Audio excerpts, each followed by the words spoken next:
Thanks everybody for coming out today. We're going to talk about idempotence. This is the talk that you should only have to hear once. And if you don't get that joke by the end, then I have failed today. So anyway, we are tackling the big problems in computing in this talk. For example, have you ever been to a comment thread and seen the same comment on there twice? Yeah, we want to put a stop to that. These are the real problems. But a little bit about me, like Tanner said, I'm Ethan. I help companies use microservices. You can email me at ethan@suchsoftware.com. And like he said, I wrote a book for the Pragmatic Bookshelf. It's out in beta right now. It's all about doing microservices. And if you want to win a copy, go to this URL and type in some way that I can refer to you when we do a drawing at the end of it. You don't have to give an email address or anything. So yeah, just tinyurl.com. Win book Utah.js 2019 with dashes, kebab cased. Anyway, let's talk about distributed computing. Who in this room has worked on a software project that involves a browser talking to a server? Oh, that's a lot of hands. Guess what? You work in distributed computing. And so the problems associated with distributed computing are your problems as well. There are fallacies of distributed computing. Those are things that developers tend to ignore when working in a distributed environment. I say there are n of them because the number has changed over time. In 94, there were 4. Later in 94, there were 7. In 97, we got up to 8. And now by 2019, we have 11. And in the year 2525, if man is still alive, we'll probably have some 16,000 of them, I'm not sure. And we might start questioning the whole civilization thing, whether or not that was worth it. In any case, though, we're focusing on that first one. I've heard it said earlier in the conference, I don't remember the talk, but networks are not reliable. That doesn't mean they will fail most of the time. In fact, most of the time they kind of work, but they will fail at some point. And if you work in distributed computing, which I saw a whole lot of hands indicating that you do, that's something you need to keep in mind. 100% uptime is pure fantasy. It cannot be achieved. Why? Because computers, unfortunately, are subject to the laws of physics, the laws of the physical world. We can put countermeasures in place to reduce the probability of computers going down, but those come with costs and with diminishing returns, and black swan events will occur given enough time. Black swan events such as a semi crashing into the power pole that's powering the ACs that are keeping your computers cool, your servers cool. This actually happened at a job I was working at. This is not an actual photo from that incident, but outside the data center where our servers were hosted, a truck hit the pole, took out the ACs, the computers overheated, and then they turned themselves off. So there's not a software countermeasure for that. That's just going to happen. Idempotence, then, what we're talking about here, which literally means same power and is just really fun to say, it's a countermeasure for dealing with the reality that networks are unreliable. So we're going to talk about this in the context of regular old HTTP, browser client kind of stuff, and then as well as in microservice architectures. We'll start with just regular old HTTP. Suppose that you have a browser talking to a server, and you're trying to post a comment, and you just post to /comments. Obviously, if this were a real thing, you'd probably have a post ID or whatever, but let's ignore that. And you send the request, and you get a 504 gateway timeout. What state is the database in? Who knows? We don't know. So what do we do? Retry. Yeah, what happens if you retry, though? That's what happens. Really should have copied that slide. Let's pretend, though, that we made it idempotent instead. Instead of a post to just a generic comments endpoint, we can put an identifier on there. We post again, we get the same error. What state's the database in? Still don't know. What can we do now, though? Post it again. In fact, send it 6 more times. Doesn't matter. If we've coded the server to be idempotent, we can send it 100 times, 1,000,000 times. We might start risking DDoS attack stuff, but point is, because that operation is idempotent, we can send it as many times as we'd like, so when we don't know the state, just send it again. Now then, in that URL string, that ID part there, that becomes what's known as an idempotence key. So if you want to learn more, because we only have 30 minutes here today, that's the term to Google to learn more, idempotence key. So an idempotence key is a client-generated identifier that is for identifying the operation itself. And that's really important. Clients must generate idempotence keys. Can't be generated by the server because, again, if the server is generating the key, you can't give it a unique identifier because it will just create a new one each time you send the operation. So in this particular example, I happened to use the primary key of these comment objects. But in the rest world, you probably wouldn't want to do that, right? Because a long living entity will always have that same identifier, so every operation will be flagged as the same one. So the idempotence key is for identifying the operation that you're doing, not the thing that you're doing the operation to. In this contrived example, those were one and the same, but in the real world, they wouldn't be. And speaking of the real world, who's ever used Stripe before? They're a fantastic company, and in their credit card charging API, they let you apply an idempotence key, although they call it idempotency key, which is probably one of the great debates out in the world, whether it's idempotence or idempotency. But whatever the case may be, the effect is the same. When you call them, you generate an identifier, you include it in your request. If there is an error on the request, just send it again.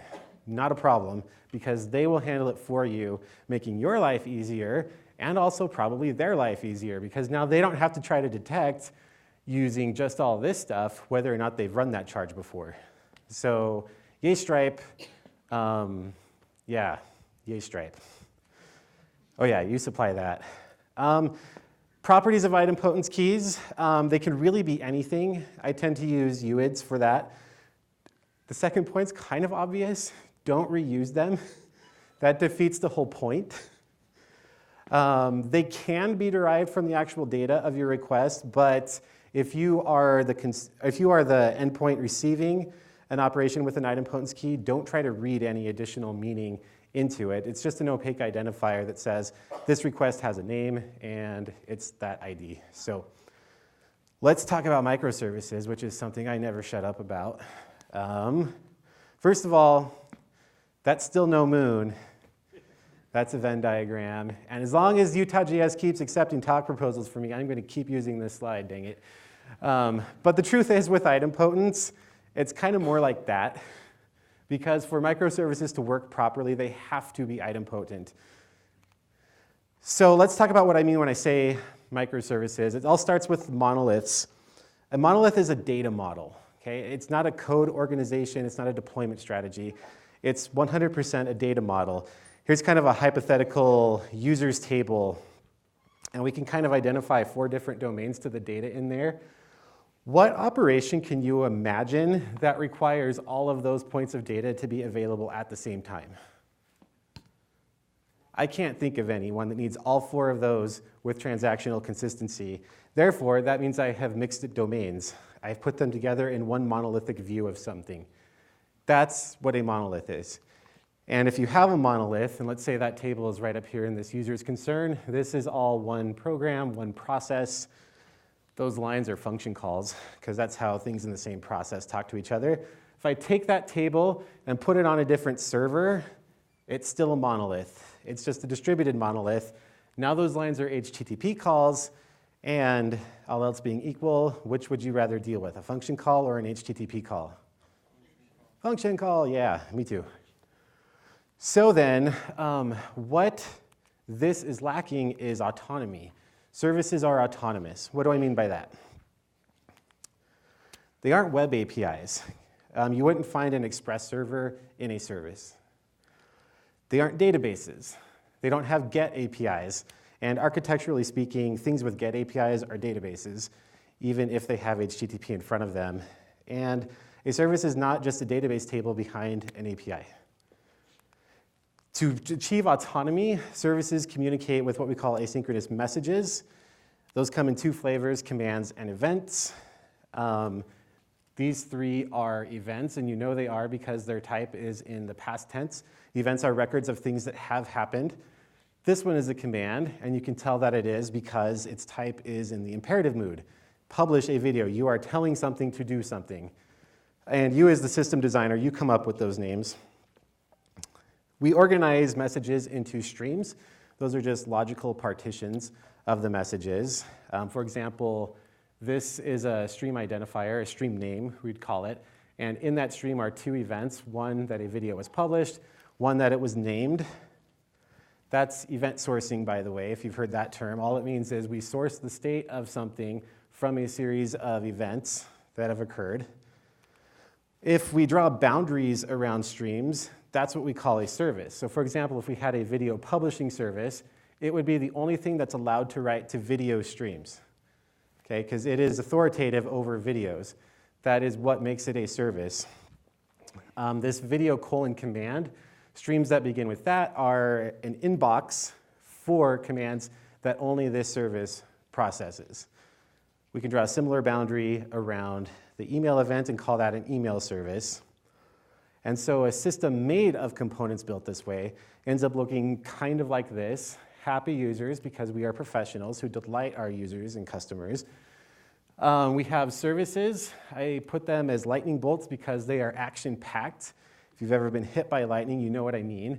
I have not, and I hope none of you have, because that sounds truly horrific. There are what we call aggregators. Their job, if you imagine these streams, these are really cool if you want to build an audit log. But if you want to build a view that's useful to users who are not auditors, you need to reshape those events that have occurred over time into some sort of other representation. We call that representation view data, stuff it in a database or Elasticsearch, who knows, it depends on what you're doing.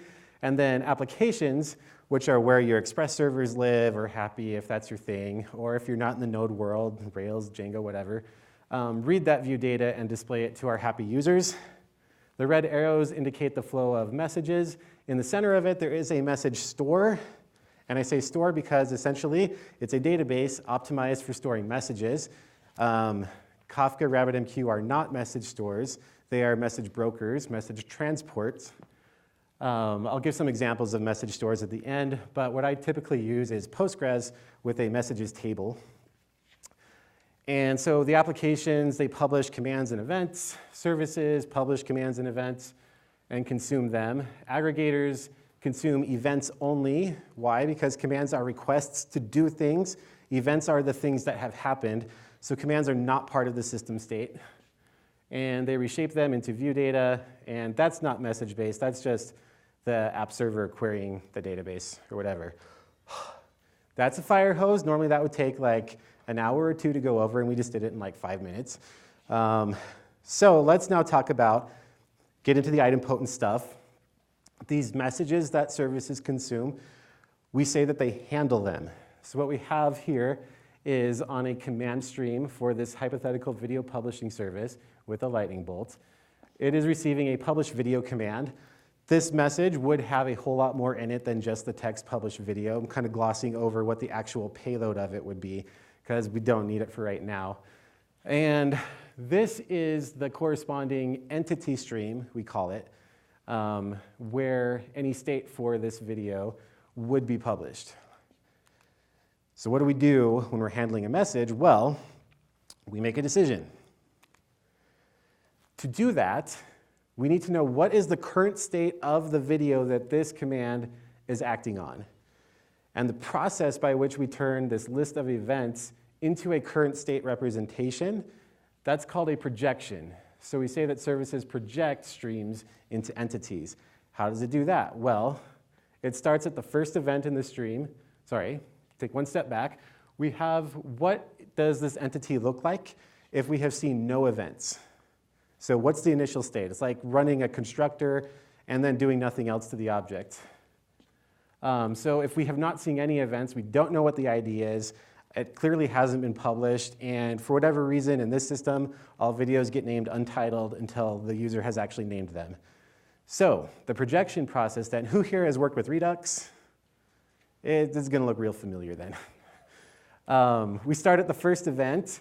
We take that initial state. and return what it looks like with that event applied to it, just like with actions and Redux. So we're imagining that the video published event would contain the video's ID, and by virtue of the fact that we saw it, we know that the video is now published. We move on to the next one, and they named the video, and so now this is the current state of the video. We've turned the list of events into a current state representation. With a current state representation, we can make a decision on that thing now. So, assuming we have seen no events before, what we'd expect to see, given the current state, is that we now write a video published event to that stream. It's going to indicate, hey, this one's ready for viewing, this is the time it was done at, etc. Make sense so far? Okay, here's the sad truth. Exactly once delivery of messages is not possible. Not even for Kafka. And I bring Kafka up in particular because evented architectures are getting a lot more popular now, which I think is really exciting. But let's look at how Kafka operates. It sends a message. That's to be expected. The consumer is going to handle it. What does the consumer have to do next after handling the message? Send an acknowledgement. Guess what that acknowledgement is? A message in its own right and a network hop. Remember me, the big truck? What happens if the network goes down when that acknowledgement is being sent? Kafka never sees it. What does Kafka do when you spring back to life and say, hey, I'm ready to get stuff again? Oh, you never saw this message. Here it is again. And then your consumer is really hoping that you were in this talk, because now you'll know how to deal with it. This issue is not a failure in Kafka. It's not that the Kafka developers did a bad job. It's just the laws of the universe. Networks are not reliable. They will fail at some point.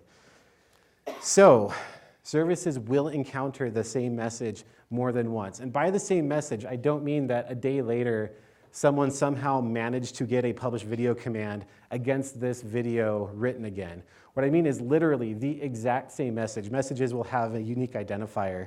So if I sent publish video twice, I'd have two different identifiers. I mean, literally, it's the same message again that will happen. But in this case, we already have a video published event. What do? It's the same ID, and maybe the work of publishing it's expensive because we have to do a bunch of transcoding to get it into different formats for different devices. Well, if we don't do anything smart, I guess, like if we're just kind of naive about it, our handler would just do the processing again, construct this published event, and then write it to the stream, and then we'd have two records of the video being published, which with video publishing, maybe that's not a big deal, but what if that was some financial transaction or something, and now we have two records of it occurring with different dates, and then regulators come and inspect our bank, right? This is the whole keep your jobs part that the talk title was talking about. I don't think you want to be responsible for your company failing a regulatory audit. I don't. So how could we handle that in an idempotent way? Well, the same handler code, the first thing that it does, again, is it's going to fetch the entity from the store. That's the projection, that's the event sourcing. And when we go through the stream this time, this one just has the one event in it. We do the projection, we end up with this current state representation. So we check to see if the video was already published. And if it was, great. We come into this part, we say that it was handled and everything is well. And in this case, the idempotence key is just the state of the entity. From the state of the entity, we can tell we've already done this work. However, sometimes you can't tell just from the state of the entity. For example, let's say we have a hypothetical banking situation with an account service that gets a deposit command for $5, and we're supposing that there is already a deposited event for $5. Can you tell from this whether or not you should process that deposited command? You can't just say, oh, the balance is 5, so I know I can't do this one. No, you can't, because it's okay to deposit $5 into a bank if there are already $5 in there, unless it's a really weird bank, like you can't deposit an amount equal to your balance.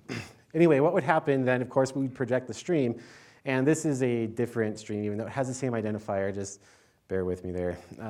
As we project it, right? It's got $5, we handled the withdraw, there's $2, then 40 are deposited, and the answer is 42. Thanks. Yeah. We'd have there's another property that we have on these messages. The message store that I use is from a project called the Eventide project. It's Postgres based, it makes a messages table, and one of the columns on that table is a global position. So that gives you the order that the messages were written in across the entire message store. So I've got this command, it was global position 3. I've got the global position of this event that's already in my stream. I can include that in my projection. So when I project it, in addition to the $5 balance in the account ID, now I'm going to say put the sequence property on there at 4. So that is the last global position that has affected this account. So I go back to my handler code, and now my check is the global position of my command less than the sequence on my account? If I have not seen this message yet, then I know that the global position would be, sorry, I'm getting the Boolean logic messed up in my head. If I have already seen the event, then the global position of the command will be less than the sequence on the entity. So this is right. And then we just say, hey, we've already handled it, all is well. But of course, if it's greater than or equal, we'll flow through and then actually do the work of updating the account and writing a deposited event. So in this case, we're using the global position as the idempotence key. And if you have that property with the global position, then that will always work as an idempotence key. But sometimes it's nice to have one that more closely reflects what your domain is. Now, in these examples, it was really easy because we controlled all the data and all the stuff involved in what we were processing. If you're dealing with third parties, it's a little trickier. Here's some hypothetical service that will call some third party to do something that's not under our control. It gets a command, and you need to decide, sorry, but it goes down in the process of handling the command, okay? Did it call the third party or not? I don't know. And that's kind of unfortunate, right? Something you can do to help with that is, suppose it's a long-running call. Trying to think of a good example of that. But at work, we have this book publishing process where we turn a project into an Adobe InDesign document. We can write that charge started before we start. But even so, if we go down, we still don't know if it completed. What do? Best non-answer ever? It depends. This is where, as development, you have to talk with your business staff. So make a decision, which is worse, doing the thing 0 times or doing it 2+ times. If the third-party thing is idempotent like Stripe, punt to them, just call it anyway. If 0 times is worse, if you see such a started event, just do it again if you haven't seen the completion event. If 2+ times is worse, think running payroll, unless it's your account. I'd probably just punt that to a human, somehow alert a human. Hey, we're not sure what this is, look at it. How do you know which one to do? Work with your business team because they understand that kind of stuff probably more than we do, but we all work together. So you've heard of tip of the iceberg. Let's zoom in on it. Historical photo. I hate those pictures that show up on the internet with the red circles. Anyway, let's zoom in on that part. We didn't really even scratch the surface on this tip of the iceberg. We had 30 minutes, but those are general principles of idempotence. Keep them in mind as you do your work. If you want more info, these slides are available at tinyurl.com, idempotence-talk with links to good information. And yes, here are some example message stores. And we totally ran out of time, but did one or more people sign up for that book thing? Yes. Okay, hang on 1 second. I'm sorry, bear with me, everyone. Can you even see that? I can't. I'm going to click to pick a winner. John D. Oh, that's cool. John D, come find me after this talk and hook you up with that. Anyway, thanks everybody.